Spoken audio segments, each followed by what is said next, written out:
ሰላም ፊልም ወዳዶች እንዴት ናችሁልን? ያው ለዛሬም ከባለፈው ቪዲዮአችን የቀጠለውን የስኪድ ጌም የመጀመሪያው ምዕራፍ ክፍል ደግሞ 5ን ልናሳያችሁ መተናል። ከዚህ ቀደም የተለቀቁትን ክፍሎች ያላያችሁ ወዳጆቻችን ካላችሁ ከታች ዲስክሪፕሽን ላይ አስቀምጠንላችኋል። ሄዳችሁ ተመልከቷቸው። ሰናይ ጊዜ። ባለፈው ክፍል አይተን እንዳቆምነው የሶስተኛው ዙር ጨዋታም ጊዜ ደርሶ ጨዋታውም ገመድ ጉተታም ሆኖ 3 ሴቶችና አንድ ሽማግሌን የያዘው የነሲያንግ ቡድንም ሙሉ ወንዶች ብቻ ከሆኑ ቡድኖች ጋር ተጋፍጦ ሽማግሌው ያመጣውን ብልሃት ሲሞክሩም ቆይተው እሱ አሉን ሲልና በስተመጨረሻም ለመሸነፍ ከጫፍ ሲደርሱ ሳንጉም ሌላ ሐሳብ አምጥቶ ሁሉም ወደፊት 3 እርምጃዎችን እንዲደረደሩና ተቃራኒ ቡድናቸው ወደ ኋላ ከወደቀም በሚል እንደታሰበው ሁሉም ወደፊት 3 እርምጃዎችን ሲንደረደሩ አይተን ነበር ያቆምነው። በዚህኛውም ክፍል ቀጥለን ይሄኛውም ክፍል ከዛው ቦታ ሳንጉ እንዳለው ሁሉም 3 እርምጃዎችን ወደፊት ሲራመዱም እያየናቸው በሚያስደነግጥ መልኩ ሲያንግም ለመውደቅ ከጫፍ ደርሶ ሲንጠለጠልም እያየን በዛኛው በኩል ያሉ ተቃራኒ ቡድኖች ደግሞ ሳንጉ እንዳሰበው እነሱም ሁሉም በኃይል ሲጎትቱ ስለነበር ወደ ኋላቸው ይወድቃሉ። በዚህ ጊዜ ነበር ሳንጉም የዛኛውን ቡድን አባላቶች መውደቃቸውን ተከትሎ ጎትቱም እያለም እየጮኸ ገመዱ በኃይል ይጎትታል። ሁሉም ያለ የሌለ ኃይላቸውን ተጠቅመው መጎተትና መታገል ይጀምራሉ። እንግዲህ በዚህ መልኩ ለሰከንዳት ገመድ ጉተታውም ቀጥሎ በማይታመን መልኩ ነገሮች ሁላ ተመልሰው ተገለባብጠው ሙሉ የወንድ ስብስብ የያዙት ቡድኖች በዚህ ከወደቁበት ለመነሳት ሲሞክሩ በዛ ገመዱ ሲጎተትባቸው ግራ ተጋብተው እነሱም ያቅማቸውን ቢሞክሩም በስተመጨረሻ ግን የተናቀው የነሲያንግ ቡድን ጉተታውን በሞራልና በኃይል ቀጥለው ሙሉ ለሙሉ የነዛን ቡድኖች ስበው ያወርዷቸዋል።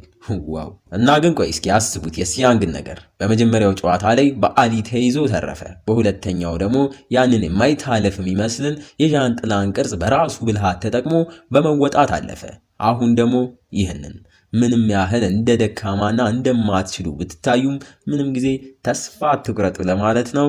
ለማንኛውም ይህ ስብስብ የጨዋታውን ግማሽ ላይም ደርሷል። ከዚህ በኋላ 3 ጨዋታ ብቻ ነው የሚቀራቸው። እነሲያንግም ከዛ ከአድካሚ ድል በኋላ ወደሚተኙበት ክፍልም ሲሄዱ ያየናቸው። በሌላ በኩል ደግሞ ባለፈው ክፍል ላይ ያየናቸው ቁጥር 28 ፒንክ ለባሽና ቁጥር 29ን የለበሰው መርማሪው ጂን ያልሞተውን እያቃሰተ የነበረውን ተጫዋች ለይተው በሬሳ ሳጥንም ካደረጉ በኋላ ወደሚቃጠልበትን ቦታም ይዘው ሄደው አሁንም ጂን ቁጥር 28 የሚያደርገውን እየተከተለ ቁጥር 28ም ሬሳውን ማቃጠያ ውስጥ ካስገባ በኋላ ካሜራውን ቀናም ብሎ አይቶ ምልክትም ከሰጠን በኋላ እኛም በምስላችን ካሜራው ጋር ያለው ሌላ ፒንክ ለባሽ ሬሳውን ወደ ታች ሲልከው እናየዋለን። ወደ ታች የት ማንጋ ስንል ደግሞ ሌሎች 3 ማዕዘን ቅርጽ ያደረጉ 2 ፒንክ ለባሾች የተላከላቸውን ሬሳ ሳጥን ውስጥ ያለውን ተጫዋች አውጥተው ከፍተው ሲያዩት ተጫዋቹን በህይወት እንደሌለ ተረድተው አንዱን ዶክተሩን በአፋጣኝ እዚህ ይዘከውና ሲል እንሰማዋለን። እሺ ይሄኛውን ዙር ወዳለፉትና 80 የነበሩት በግማሽ ተቀንሰው 40 ወደ ቀሩት ተጫዋቾች ጋር ደግሞ ስንመለስ አሁን ደግሞ ጨዋታዎችን ማለፍ ብቻ በቂ አይደለም። ለምን ካላችሁ አልፋችሁ ሌሊቱን መብራቱ ሲጠፋ ጉልበተኞች አቅም የሌላቸውን ስለሚገሉ። ታዲያ በአሁኑም እነ ሲያንግ ያላቸውን ቡድን አባላት ለመጠበቅ ሲያንግ ባመጣው ሐሳብ መብራቱ ከመጥፋቱ 30 ደቂቃ አስቀድመው አልጋዎችንና ብረቶችን ተጠቅመው ሌሊቱን ካሻገራቸው በሚል እንደ ቤትና መከላከያም ነገር ሰርተው ከገዳዮቻቸው ለመሸሸግ ያስባሉ። ይህንንም እየሰሩ ባሉበት ሰዓት ጉልቤውና ወንበዴው ዳግሱም ወደ ሲያንግ ተጠግቶ ይህ የሚሰሩት ነገር እሱንና ቡድኑን ከመግባት እንደማያግዳቸው እናም በቀላሉ ገነጣጥለው እንደሚገቡም እየነገረው ሲያንግም ቀበል አድርጎ ቆይ ግን አንተ እዚህ ያስካቸውን የቡድን አባላቶችህን ታምናቸዋለህ ወይስ ትጠራጠራቸዋለህ እያለው፣ ምክንያቱ ደግሞ እሱ የእሱ ቡድን አባላት ውስጥ ቢሆን ኖሮ ልክ መብራቱ እንደጠፋ በቅድሚያ ለመግደል ሞክረው አንተን ነበር። ለምን ካልከኝ ደግሞ ጠንካራውን ሰው በዚህ አጋጣሚ ለማስወገድ ነው ይለዋል። ዳግሱም ይህንን እየሰማ የቡድን አባላቶቹን ዞሮም እያየ ሲያንግ የሚለውንም ነገር በጭንቅላቱም ያጠነጥነዋል።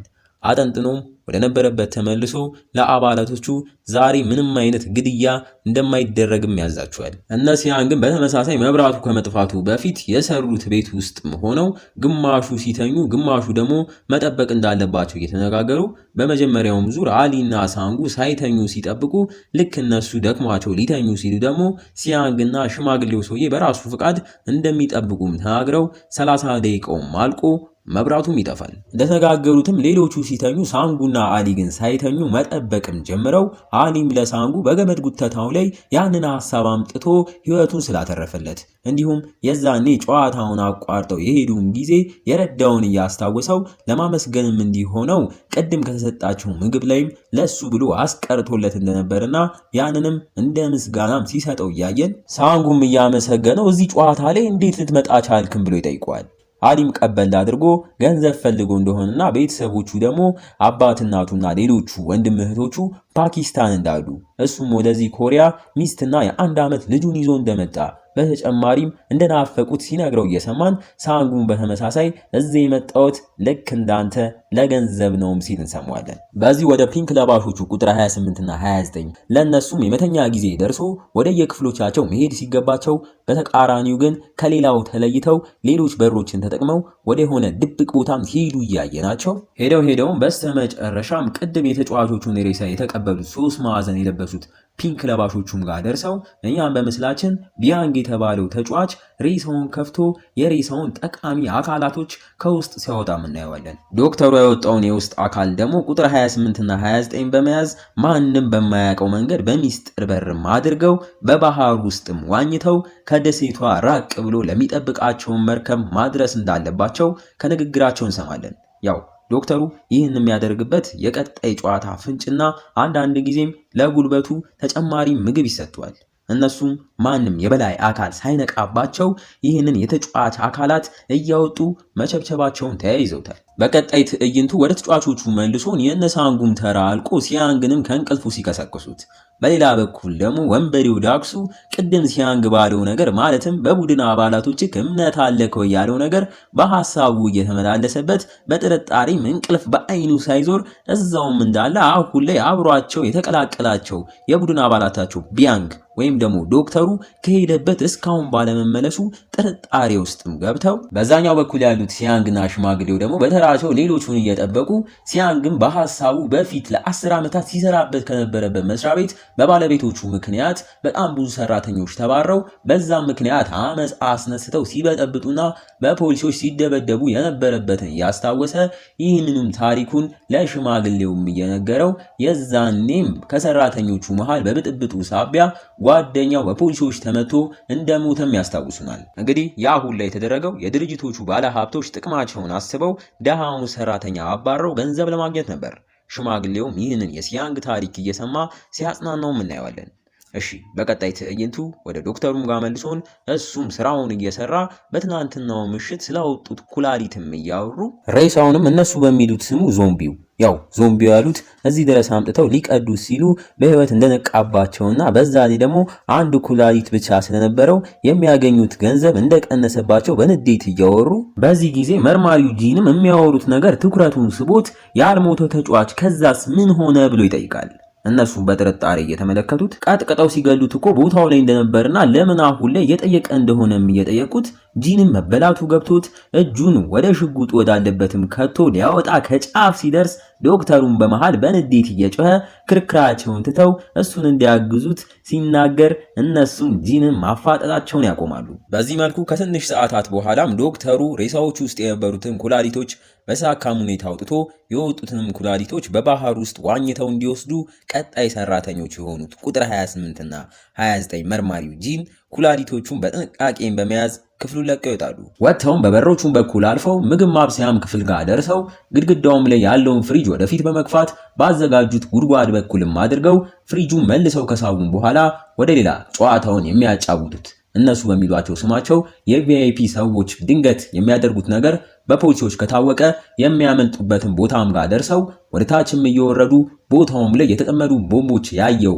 ጂንም ቪአይፒዎቹ ማናቸው ብሎም ይጠይቃል። ቁጥር 28ም ለተጠየቀው ጥያቄ እሱ የሚያውቀው ቪአይፒ ሰዎቹ ቦታው በፖሊሶች ከታወቀ በዚህ በኩል አድርገው ካመለጡም በኋላ የተጠመዱትን ቦምቦች አፈነዳተው ምንም አይነት መረጃ እንደማይገኝ አድርገው እንደሚያመልጡ እንጂ ቪአይፒዎቹ ማን እንደሆኑ እንደማያውቅ ይነግረዋል። ግን ይህን ሲመልስለት ቁጥር 29 እንደዚህ አይነት ጥያቄዎችን በማብዛት እንዲሁም ድምፁ ስለተቀየረበት ተጠራጥሮ መሃል ላይም ጩቤውን አውጥቶ እያስፈራራው ያደረገውን ማስክ እንዲያወልቅ ያዘዋል። ጂንም መበላቱ ገብቶት ያለ ምንም አማራጭ ስለቀረ ያደረገውንም ማስክ ያወልቃል። ሰውየውም የጂንን ፊት ሲያይ በድንጋጤ ማነክ እያለ የያዘውን ጩቤም ሲያጠብቅ ጂንም በብልሃት ከታች የያዘውን ሽጉጥ ደቅኖበት እሱም በተራው የቁጥር 28 ማስክ ያስወልቀዋል። ካስወለቀውም በኋላ እንደዛው ሽጉጡ እንደደቀነበት አንበርክኮት የእሱ ማንነት አሁን ላይ ምንም እንደማይሰራ ይልቅ ቀደም ዞምቢ እያሉ ሲጠሩት የነበረው ሞቷል ብለው ኩላሊቱን ሊያወጡበት ሲሉ ከሞተበት የተነሳባቸው እንዲሁም አንድ ኩላሊት ብቻ ያገኙበት ሰው ቀሪውን ኩላሊት ከፈለጉ ደግሞ እኔ ጋር አለም እያላቸው እነሱ የገደሉት ተጫዋች የእሱ ወንድም እንደነበርና ለእሱም ኩላሊቱን ሰጥቶት እንደነበረም እየነገረው ሊገለው ከጫፍ ሲደርስ ቁጥር 28ም እየጮኸ ኩላሊቷ አንድ የነበረችው ሰው ሴት ነበረች፣ ካላመንከኝ ሂድና የተጫዋቾቹን ዝርዝር ተመልከትም እውነቴን ነውም እያለ ሲማጸን ጂንም ቀበል አድርጎ የምን ዝርዝር የትስ አገኘዋለሁ ይሏል። ሰውየውም ዝርዝሩን የሚያገኘው በመሰላል ወጥቶ እንደጨረሰ በሚያገኘው ክፍል ውስጥ ያም ክፍል የሁሉም መሪ ሆነው ማለትም ጥቁር ማስክና ጥቁር ልብስ የሚያደርገው ሰውዬ ክፍል ውስጥ እንደሆነም ይነግረዋል። ጂንም ይህን መረጃ ካገኘ በኋላ ለቀጣዩ ስራው እንቅፋት እንዳይሆንበት ቁጥር 28 ምንም ያህል ቢማጸነውም እዛው ገሎት የወንድሙ ስም ዝርዝር ውስጥ ካለም በሚል ዝርዝሩ አለ ወደ ተባለበት ክፍል ያመራል። በሌላ በኩል ስራውን የጨራረሱ ዶክተር ደግሞ ቀጣይ ጨዋታ ምን እንደሆነ እየጠየቃቸው ፒንክ ለባሾቹ እስካሁን ምን እንደሆነ እንዳላወቁና ልክ ሲያውቁ ሲነግሩት ይህን የሰማው ዶክተሩ በንዴት አርግ ያላችሁኝን ሁላ አድርጌ ስጨርስ እንዴት ይህን ትሉኛላችሁ እያለ ስለትም አንስቶ አንደኛው አንገት ላይ ደቅኗል። ደቅኖም ሌላኛውን ሄዶ አጣርቶ መጥቶ ቀጣይ ጨዋታ ምን እንደሆነ እንዲነግረውም ያዟል።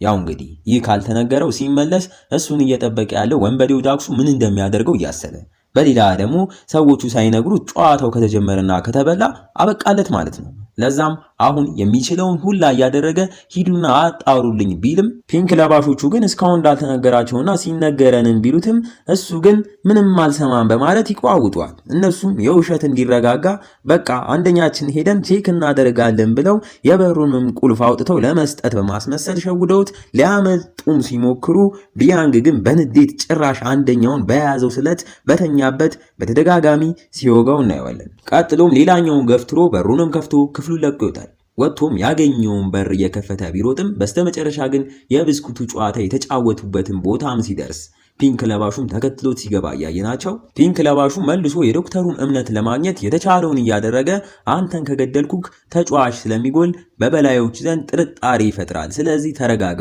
አልገልክም እያለ ያረገውንም ማስክ እስከ ማውለቅ ደርሶ ትንሽም ቢሆን ዶክተሩን ከሸወደውም በኋላ አጠገቡም ተጠግቶ ከኋላው በስለት ወቅቶ ሊገለው ሲል ከየት መጣ ሳይባል በዛ ባሉ ፒንክ ለባሾች ተከቦ ያለው ጥቁር ለባሽ መሪያቸውም ተኩሶ ይገለዋል። ዶክተሩም በድንጋጤ ዞሮ እየተመለከተ ጥቁር ለባሹም ሰውዬ በጥይት ተመቶ መሬት ላይም ወድቆ እያቃሰተ ወዳለው ፒንክ ለባሽም ተጠግቶ የሞቱትን ተጫዋቾች አካላት እያወጣችሁ ብትሸጡ ወይም ደግሞ ብትበሉት ራሱ አይገደኝም፣ ግን እናንተ የዚህን ቤት ትልቁን ሕግ የሆነውን እኩልነትን አፍርሳችኋል። እነዚህ ተጫዋቾች ከውጭው ዓለም በደረሰባቸው መድሎና ልዩነት አሁን እኛ አንድ እድል ብንሰጣቸውም እናንተ ግን ይህንንም አጓድላችሁ በማለት እዛው ጭንቅላቱን በድጋሚ ተኩሶ ይገለዋል። ዶክተሩም ይህን ሁላ በድንጋጤ የሚሆነውን እያየ ያተረፉት ቢመስሉትም እሱም ከመሞት አልዳንም፣ እዛው ይገሉታል። እንግዲህ እንዲህ እያልን የዚህኛውም ክፍል ማገባደጃ ትዕይንቶች ላይም የተቃረበ መተን ጥቁር ለባሹ የሆነው መሪያቸውም ከነግብረ አበሮቹ እያንዳንዱ የሞቱትን ተጫዋቾች አካላት እየወጡ የነበሩትን አባላት ፈልጎም ሲያገኛቸው እያየ ነው። በተመሳሳይ መርማሪው ጂንም እንደተነገረው ወደ ተባለውን ቦታም ደርሶ ወደ ክፍሉም በመግባት ጥግ ላይም ያለውን በር በመክፈት ወደ ውስጥም ገብቶ በጣም ብዙ በአመት ተከፋፍለው የተደረደሩ ፋይሎች እያየ ዞር ብሎም 2020 የሚለውን ፋይል አውጥቶም እየተመለከተ አሁን እየተደረገ ያለውን ስኪድ ጌም 456 ተጫዋቾች ያሉበትና የእያንዳንዱን ተጫዋች ማንነትም የሚገልጽ ሆኖ ያገኘዋል።